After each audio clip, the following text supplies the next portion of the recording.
idea of an intercultural society is kind of difficult, right? Because we use the word in different ways. So at one level, all societies are intercultural, right? Because all societies have people from different places, and they have people from different backgrounds and people who have different perspectives or different points of view. And so interculturality is not the same thing as interculturalism. Okay? So there's this reality out there of people who live in a city and are all from different places and they have to live together, but they have different points of view and different objectives. And that is an objective reality, right? It's called interculturality, right?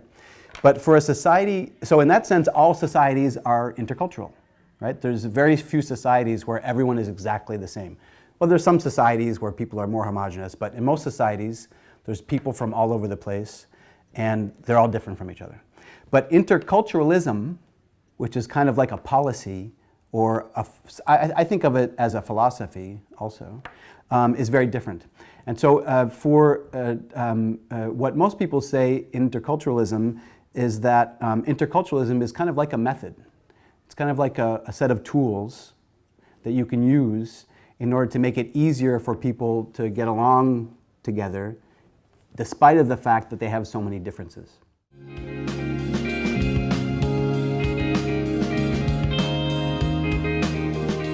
I think that cities are in a special position, because the thing that we have to remember is that immigration is not an individual project, right? Yeah, sure, there are people that decide to migrate and then they want to change their nationality, and they're individuals and they come with their families. But people immigrate to countries in Europe and North America because the governments in those countries need immigrants, right? This is something that we forget very often, right? So it's not an individual project. It's kind of like a social project. Why do governments need immigrants? Because we have demographic problems, because in many Western industrialized societies, the demographic challenge means that we're producing less children. But we also need immigrants for economic reasons, because to keep our economies strong, we need people who can do low-paid jobs. So it's very easy to say that immigration is the problem of immigrants, but it's not really the case. It's not an individual problem, and it's not the problem that just belongs to immigrants. It's the problem, it's a social problem. So governments know this, but they have a hard time helping immigrants integrate, because national governments they're not really close to the neighborhoods, right? And if you think about it, immigrants don't arrive to a country, right? They arrive in a city. So the people that are best prepared to help those people that arrive, it's the people who live in the city and who work in the city, who work for the city. In that case, you can say that the municipalities are in a much better position to manage or to help with intercultural issues. And so it's interesting because in cities all over the world right now, small cities, middle-sized cities, and even some very big cities, the cities are turning to the national governments and saying, you're not doing a very good job.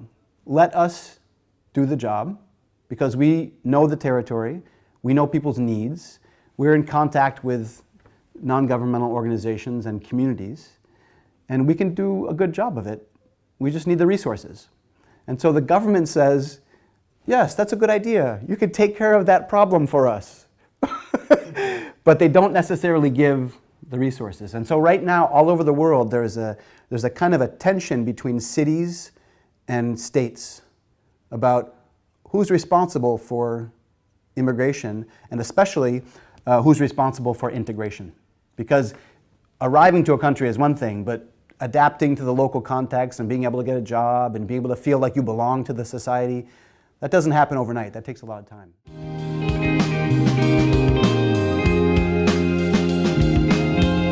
There's there's something different about the intercultural policy in Barcelona. And it has to do with the fact that the intercultural policy was designed to be transversal. So the idea of transversality is that most city and state governments are set up according to departments or ministries or services or whatever, and each service takes care of one set of problems. So the economic service takes care of business, and the cultural service takes care of the opera, and the transport service takes care, and everyone does their job, but these items end up being in silos, so they end up being separated out into different sections.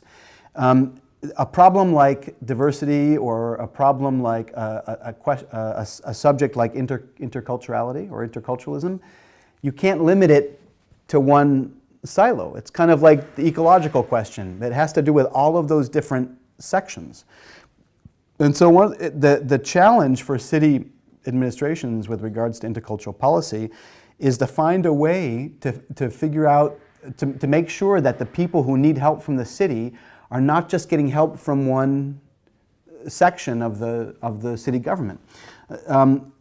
The intercultural policy in Barcelona began from a transversal perspective. And it began that way because there was a kind of a political consensus between the different parties in the city. And they said, we all want this, we think it's good for everybody, so we're going to agree on this across our political parties.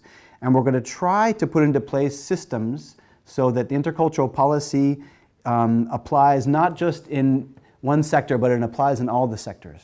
And that's a real challenge, and it's hard to convince politicians that that's important. So you asked the role about citizenship. That's really extremely important, because when people come to a city, it's a new city for the first time, they want to feel like they're a part of the place that they belong to, this place this new place that they live in. And so when you arrive to a new country, it's difficult to feel a part of the country because there's an identity associated with the country. If I arrive to Spain, well, how long does it take for me to become Spanish, right? Or if I move to Canada, I can get a passport, but does that mean that I'm actually Canadian? So how long does it take for me to become Canadian, right? Or Quebecois, or French, or South African? It's not clear, and it seems like it takes a long time, right, for people to think of me as someone who's from that country. But when you arrive to a city, it's completely different, right?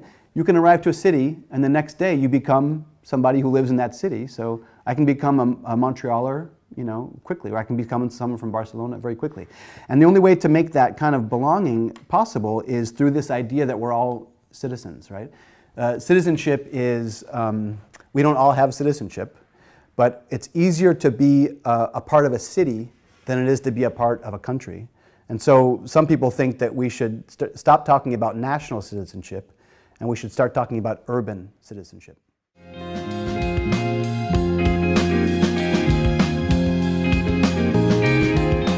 think that the people of Barcelona should be very proud of this plan, because it's really if it's not the best, it's one of the best plans anywhere, in any city anywhere. So what's the basis of the Barcelona plan? It's got different parts. There are a lot of moving parts, but the core of the Barcelona program is kind of structured around this idea of a triangle of 3 principles. And they're not really complicated, but they're important to keep together. The first principle is valuing diversity, right? So the first principle is just around this idea that diversity is a good thing, and it adds value to societies, and it leads to creativity, and diversity is good. We think of diversity as a good thing in pluralist societies. The second idea has to do with equality or equity. I think they use the word equity in the Barcelona plan, right? That means not just that everyone should be equal, but since some people are not equal, we have to make accommodations to make sure that everyone can kind of be more or less equal. And so there's a sense of equity that even for people who don't have the same resources, that everyone has the same rights. So those 2 principles are really important to start with: diversity, equity. And the third principle is what in Barcelona they referred to in the past as interactions, right? Or positive interactions. It's very close to the idea of dialogue.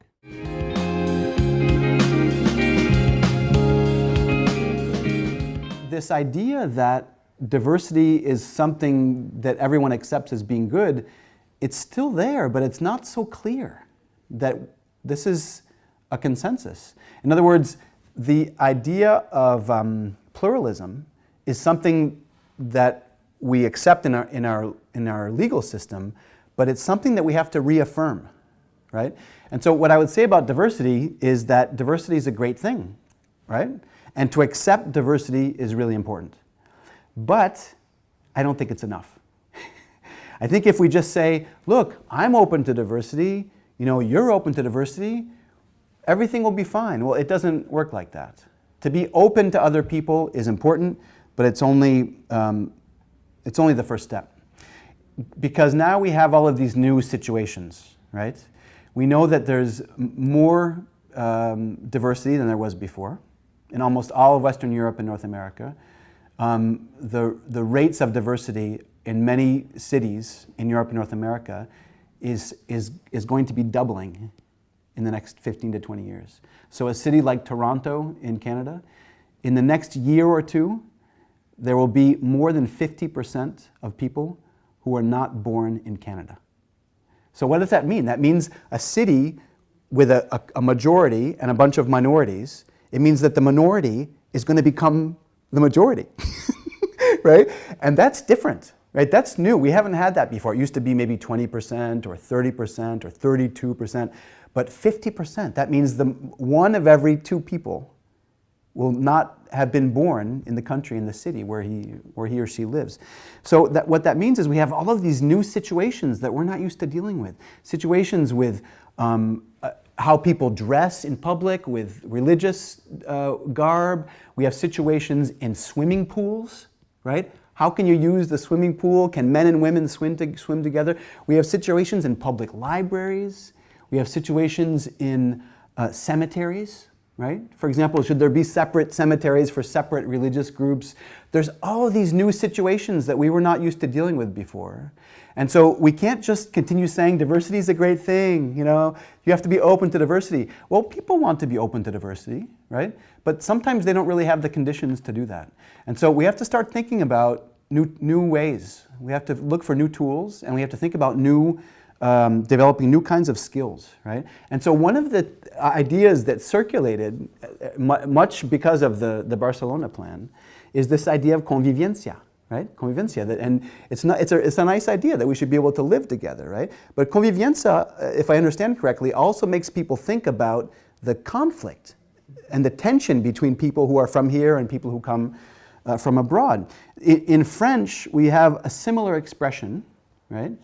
In French, we use the expression vivre ensemble, which literally means living together, right? Vivre ensemble. Living together, like convivencia, it's a nice idea. We have to be able to live together and get along, and it's important to be nice to your neighbors, right? But even vivre ensemble is not enough. Because what we have to be able to do is we have to be able to think about what we can actually do together, right? So vivre ensemble is a nice thing, but what we should be thinking about is faire ensemble, right? Which means doing things together, right?